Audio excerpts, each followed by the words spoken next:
আমি আমি মোহাম্মদ শামীম কায়সার সশ্রদ্ধ চিত্তে শপথ বা দৃঢ়ভাবে ঘোষণা করিতেছি যে সশ্রদ্ধ চিত্তে শপথ বা দৃঢ়ভাবে ঘোষণা করিতেছি যে আমি আমি আইন অনুযায়ী সরকারের প্রতিমন্ত্রী পদের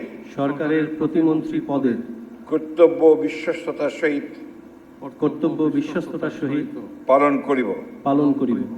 আমি বাংলাদেশের প্রতি অকৃত্রিম বিশ্বাস ও আনুগত্য পোষণ করিব। আমি সংবিধানের রক্ষণ সমর্থন ও নিরাপত্তা বিধান করিব এবং আমি ভীতি বা অনুগ্রহ অনুরাগ বা বিরাগের বশবর্তী না হইয়া সকলের প্রতি আইন অনুযায়ী যথাবিহিত আচরণ করিব।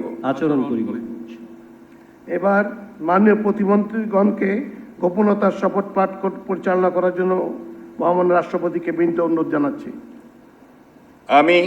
আমি মোহাম্মদ শামীম কায়সার সশ্রদ্ধ চিত্তে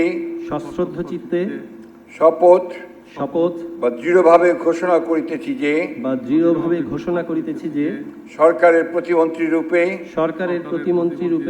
যে সকল বিষয় আমার বিবেচনার জন্য আনিত হইবে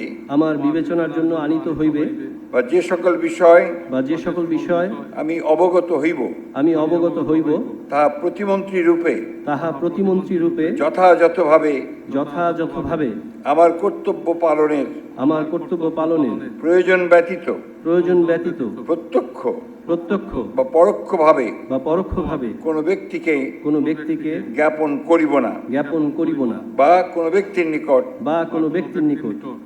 প্রকাশ করিব না।